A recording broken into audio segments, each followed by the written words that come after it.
You're supposed to start it. Okay, I'll start. There we go. That's more even eight. Hello, everyone. This is Penny Douglas, And this is Gary Douglas. and we wanted to talk tonight about spiritual warfare, doing spiritual warfare for your marriage. Yes.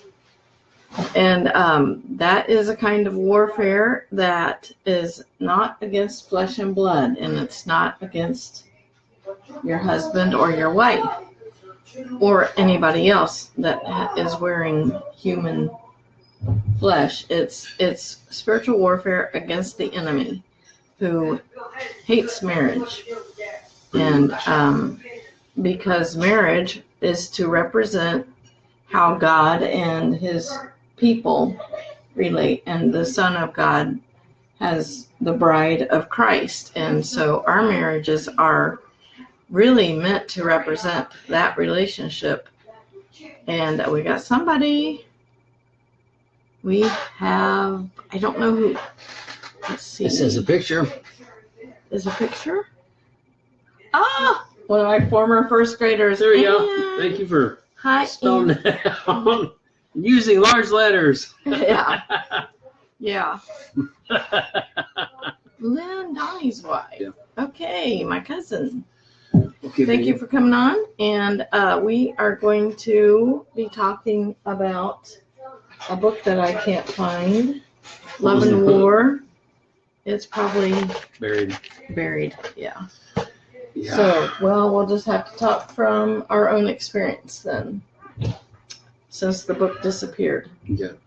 But we have had lots of chances to do spiritual warfare in the duration of our marriage. Oh, yeah. We have definitely experienced attacks of the enemy many times, as all of you have. And we just really are grateful that God has been with us through our 29 years of marriage. And has helped us to know how to deal with the enemy when he attacks and tries to tear us apart and separate us. And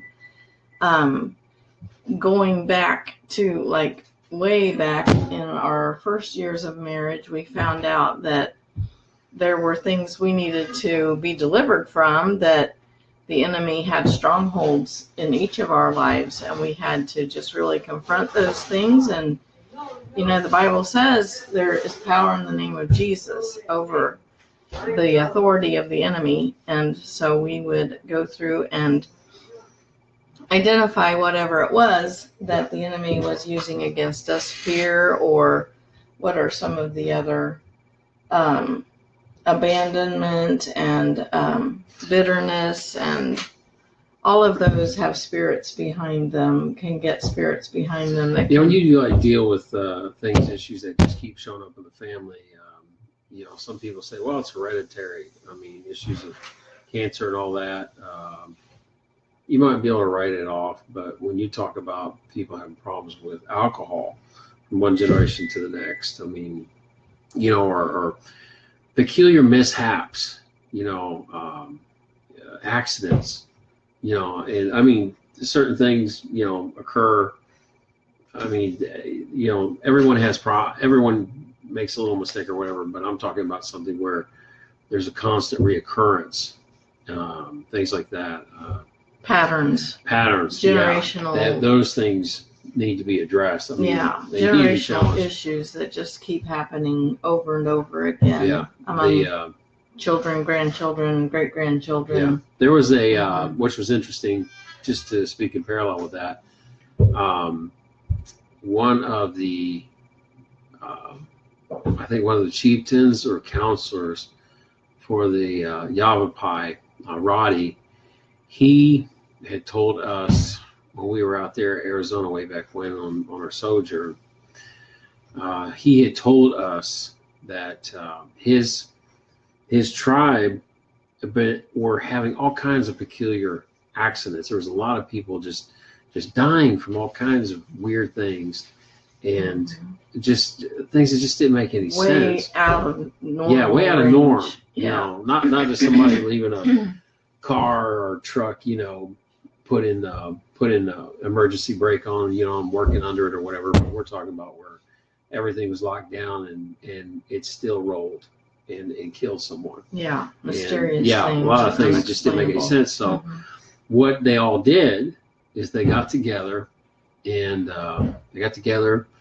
as a tribe, as a people, and they pleaded to to the God of the land, to the Great White Spirit, to what many of them that were born again knew was Jesus. Yeah, Roddy himself was a Christian. Yeah, Roddy himself was a Christian, and so when they all got together and they repented to the God of the land, for any kind of form of witchcraft, for any kind of wrongdoing, for the things that they knew, in conscience that was wrong.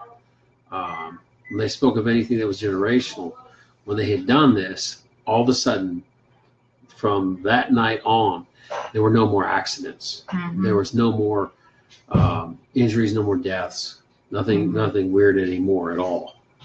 And it's like they chased something off the land. I mean, to say that it was just mere coincidence, I don't think so.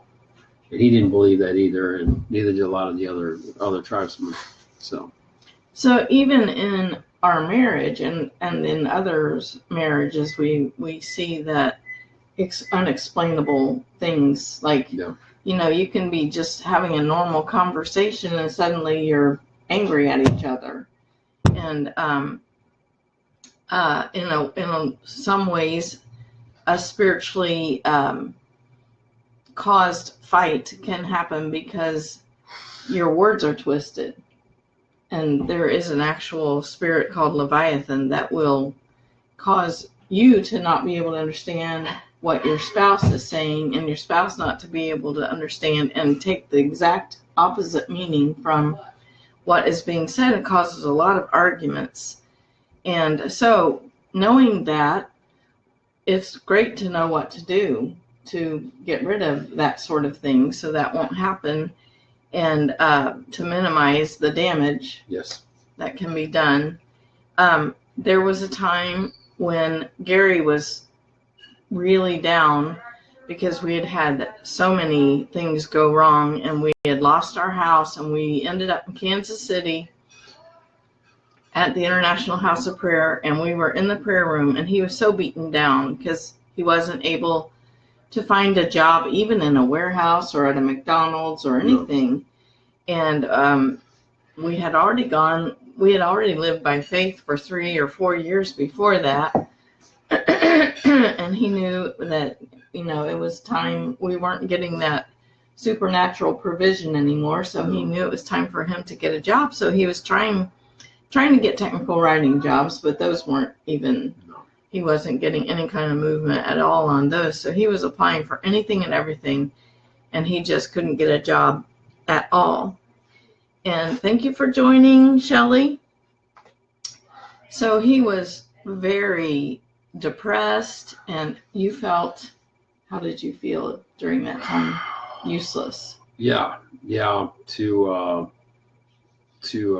That the whole generality about that, like it says in Proverbs, that without a vision, the people perish. Mm-hmm. And in some translations, it says they cast off restraint, which literally means if you don't have something to look forward to in general, there's no reason for you to deal with disciplining yourself, and usually anyone who doesn't have something to look forward to doesn't have a concept or idea of what their purpose is or what they're called to do. And nothing had gone the way we hoped or expected it to. Oh, no. Everything just kept going from bad to worse. It was incredible.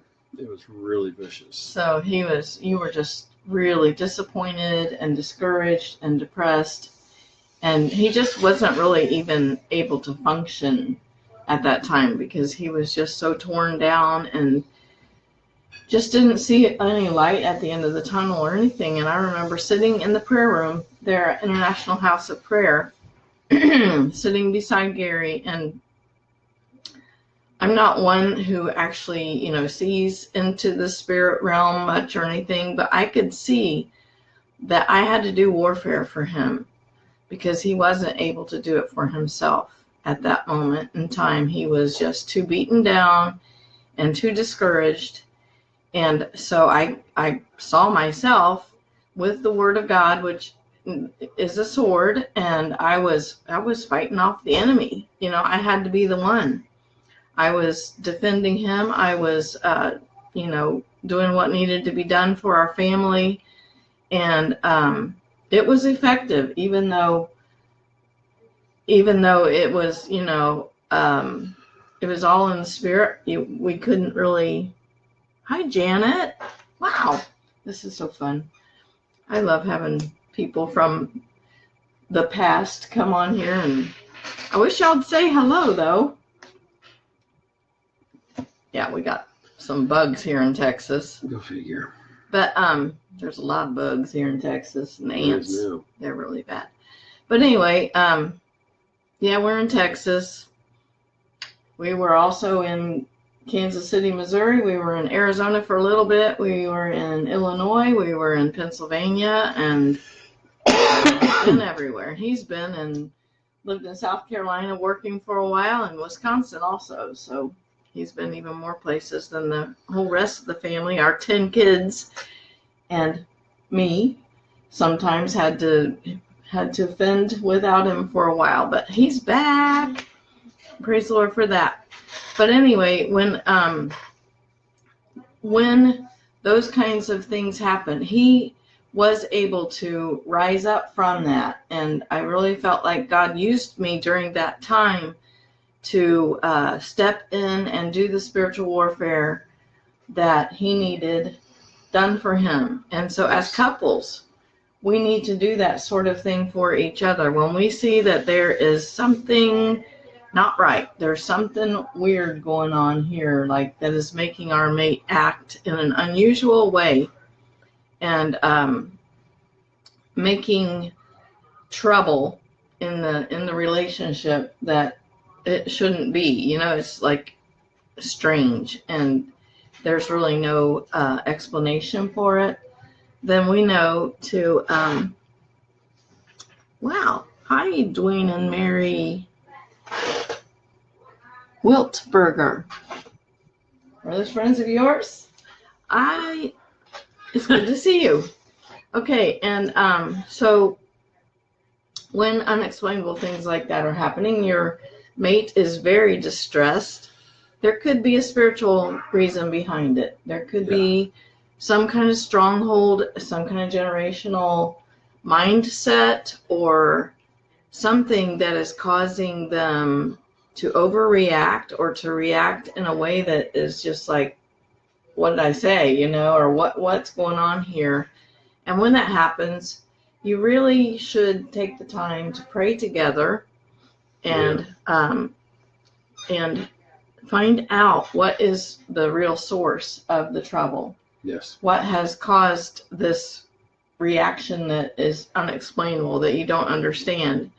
And if there's confusion, if there's like, that is not what I said, how did you get that out of what I said? If there's that sort of thing going on in your communication, it could be that Leviathan that is coming in there and causing confusion and just twisting the meaning even of your words. And there's a lot of things, a lot of weird things that can go on because the enemy really does. He just hates a good, solid marriage.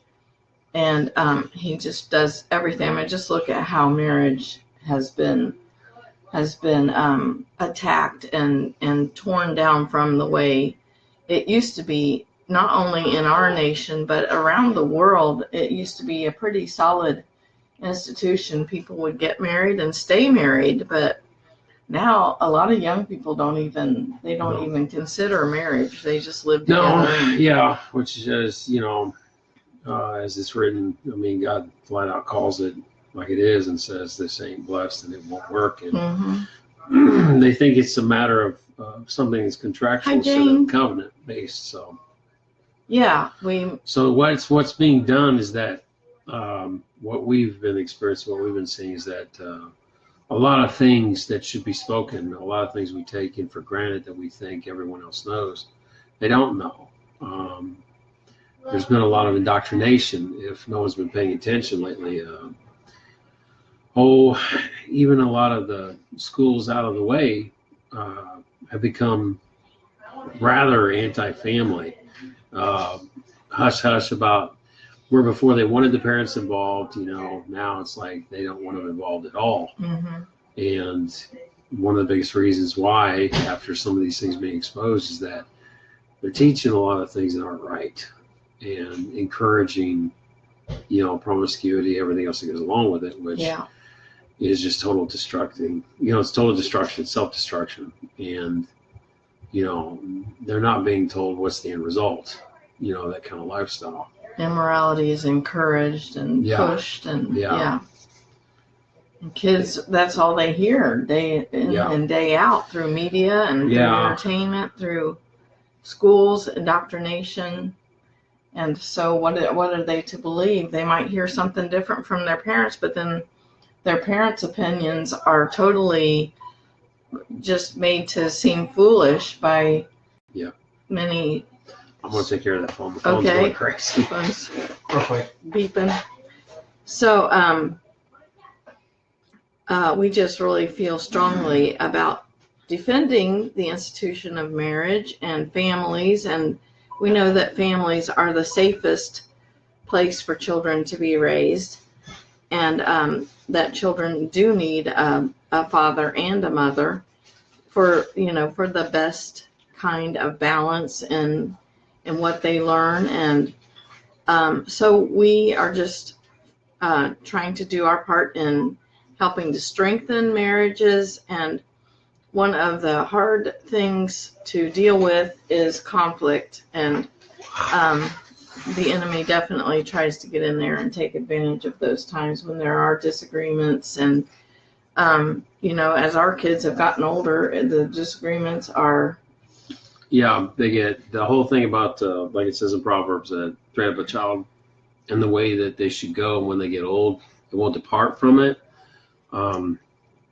It kind of gives a subtle hint that there might be a little phase there's not necessarily it means they're going to go out and live like Hades, but simply that they are going to need to discover for themselves what it is that they really believe in. Right. Under your authority, hopefully in the meantime you've given them some room to learn to be responsible for themselves, so that when they just go out, they just don't go totally and completely crazy. However, as far as dealing with issues of living, what it is that they really believe in, and what they base their personal convictions on, they need to find out for themselves. And some of their friends or whatever, you may not like what they get into or who they're a part of, or whatever. I mean, while they're living at home, you have some say, but as they grow up, there's some transition in the relationship. Mm-hmm. When they become young adults, the relationship changes, and it needs to change because they need to become more responsible. They need to become more coherent, that that they are responsible themselves for their own actions. And they need to stretch their own wings. They need to learn to take responsibility. If they want to buy a certain car or whatever, and there's an issue of insurance, or buy a motorcycle. A motorcycle, whatever it is. There's things like that. How to deal with money, how to budget, and all that. Gosh, they should have learned from you as parents, but sometimes you find that they want to find out for themselves what debt is like. And they want to do some crazy stuff. But, so it's hard to maintain our cohesion when I see things my way and he sees things his way. And so we're dealing with this sort of thing right now. And when hey Cherie, yay. Say hi to John. Say hi to everybody. And Selah and Jesse. Now what was I saying? Oh, so you just have to sometimes, we didn't really recognize the latest argument that we had over something. I didn't anyway, that there was something messing with us, causing me to not understand what Gary was saying, and he didn't understand why I got so upset. And so we turned around from heading to church and went back home, and it was bad. And it was because we really weren't connecting. We weren't understanding each other at all, and how we thought we should deal with a situation that one of our grown-up kids had gotten us into and gotten herself in the person's into. So Yes. so but what we know and what we need to do in cases like that is to actually do the spiritual warfare and recognize the spirit behind it that is causing the it to escalate and get out of control like that did. And so for anyone else who's on here and listening, why I was thinking about the book Love and War is I read it a couple of years ago when we were having some trouble communicating, and I had kind of forgotten the spiritual warfare aspect of it. And I read that book by John and Stacy Eldridge, and it said whenever you're having a disagreement or your spouse is really acting kind of unusually prickly and irritable, and there might be a spiritual reason for it, and you might need to help them through it. You might need to talk with them and help them handle it. And when I read that in that book, I thought, oh, I forgot all about that, and I hadn't been doing it. And we are supposed to help each other. You know, that's one of the things, one of the benefits of having a mate and being married to each other is that we help each other out, and we're always there to be there for each other.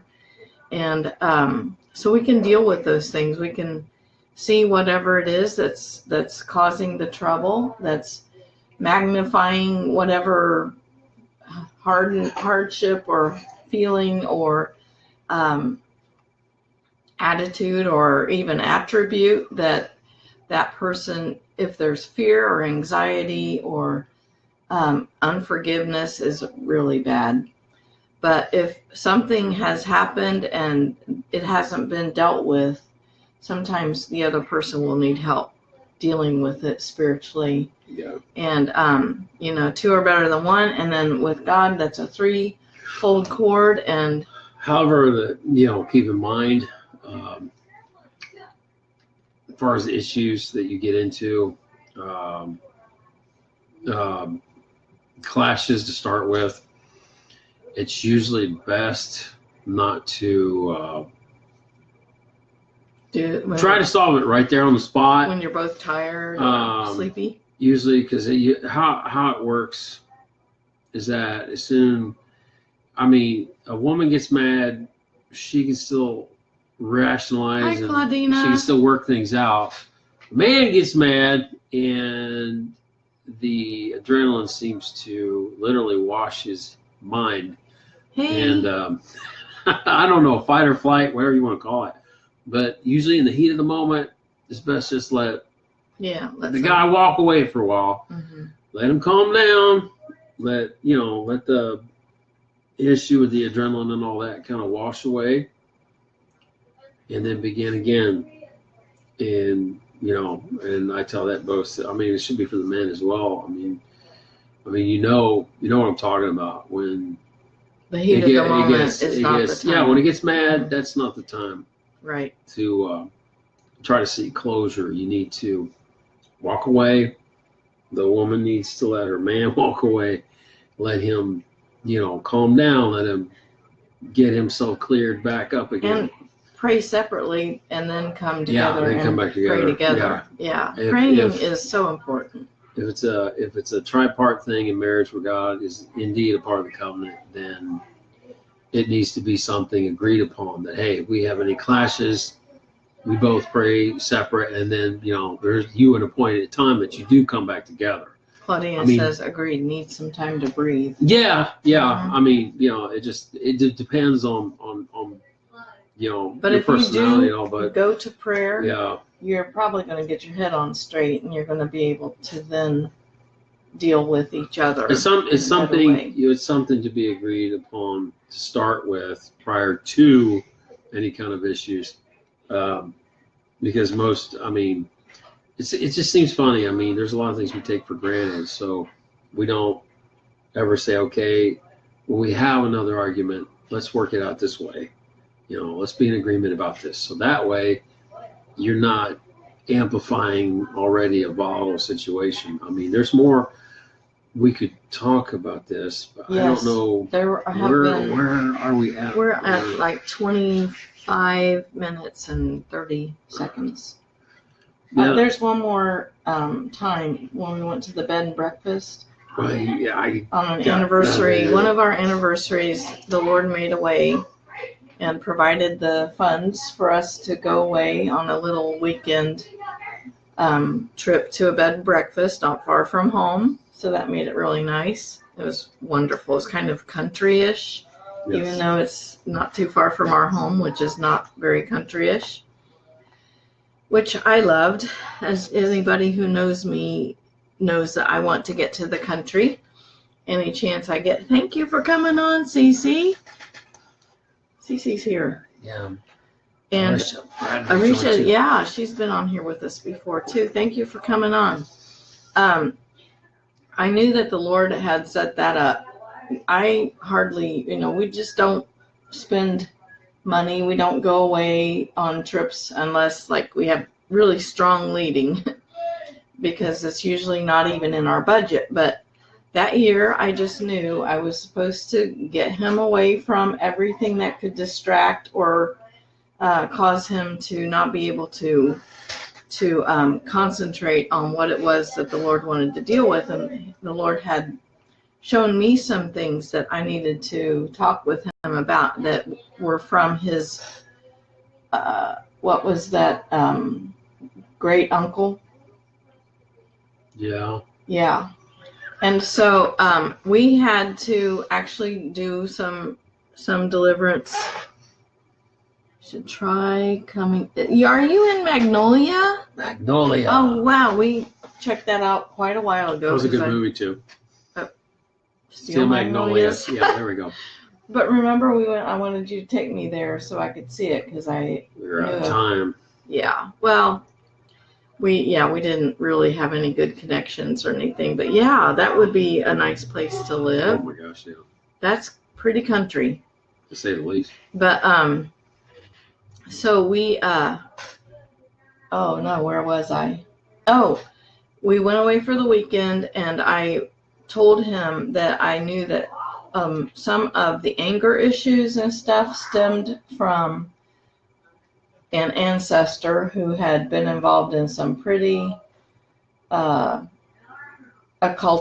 stuff. And so we actually broke that spirit while we were there, and that bondage and that hold that it had on Gary, and that made him really fascinated with the he pretty much broke that years ago, but there was still something there. And so we took care of that, and it made a difference, didn't it?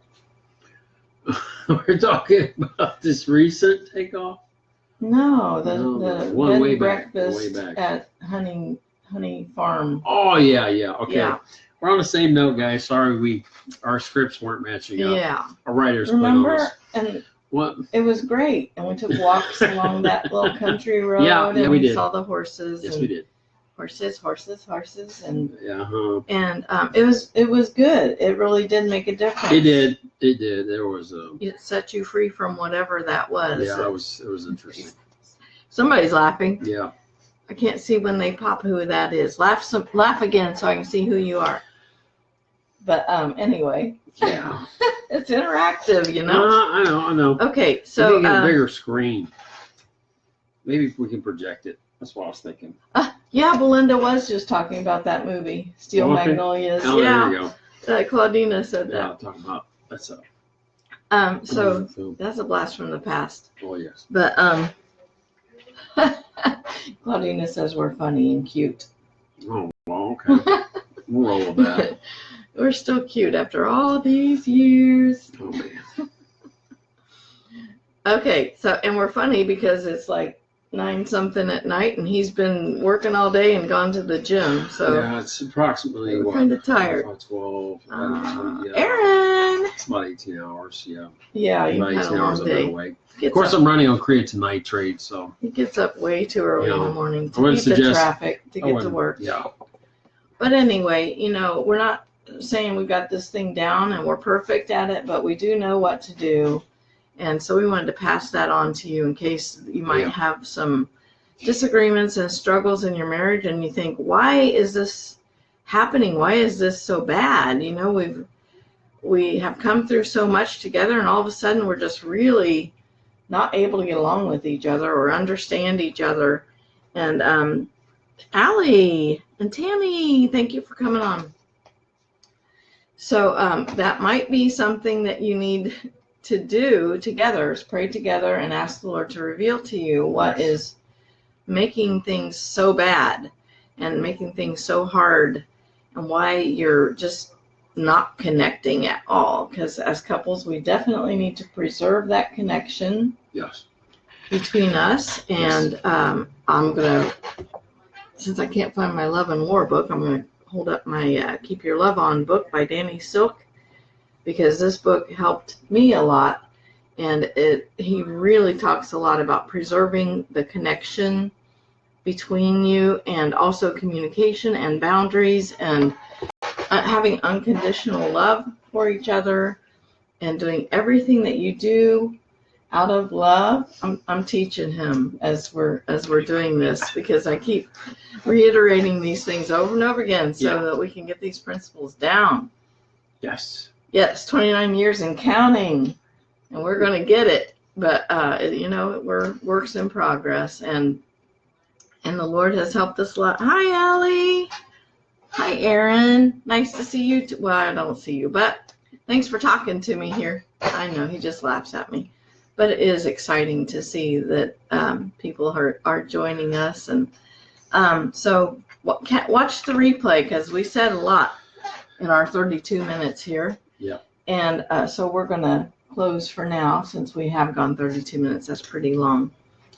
Gary and our 4 sons are starting a podcast, so be watching for that in the future. 5 Guys is what is tentatively called. Jessica, hey, and Carolyn.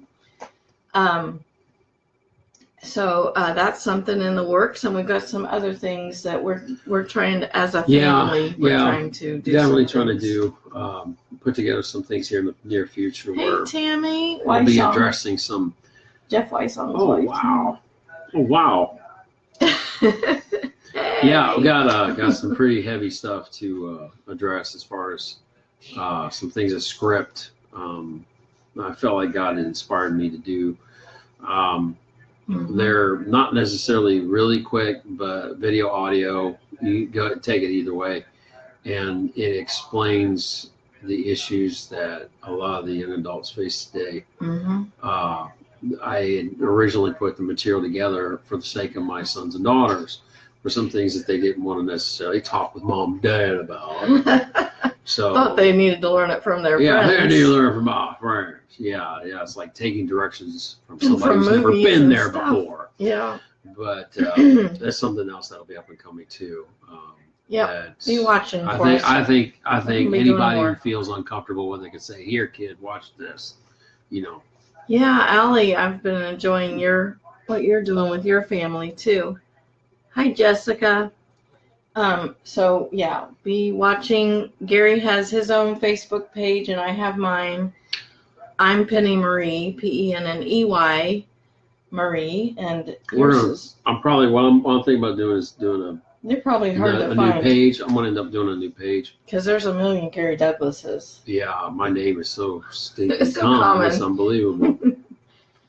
But I have a blog also at pennydouglas.com. And I usually put up whatever videos we do. Sorry, losing my voice. On my blog. And on that blog, I talk about marriage and family and homeschooling and parenting and just living a Christian life. And I've been doing it for 9 years or Oh, more. yes. Long time. Long time. I was probably doing it before Abby was born, so probably more like 10 years. Abby's Amazing. 9. Our baby is 9 years old now. Our oldest, Sean, is 27. It's weird. So they're 27, 24, Yeah. 22, 20, 18, 17, two 14-year-olds, Yeah. 11, and 9 are the Yeah. ages of our children now. That's, yeah. A 9-year-old baby. She's an old baby. But anyway, that is our story, and we're sticking with it, right? Okay. Okay. So we're going to sign off for now. Please watch the replay if you want to find out what we talked about spiritual warfare in marriage and how to do it and how to kind of overcome some communication problems and get through disagreements without killing each other and without the D word coming Yeah, into it. we'll definitely. It's something else we probably should. You're welcome, Claudina. We're trying to do these rather regularly, but life gets in the way sometimes. We're trying to increase the frequency so it's not as erratic. Thursday, Fridays, or something like that. Yeah, we could actually do another one tomorrow night, maybe. Yep. Okay, you ready to hit the red button? Yes. Okay, good night, everyone. Thank you for joining, and we'll see you later. Have a good evening.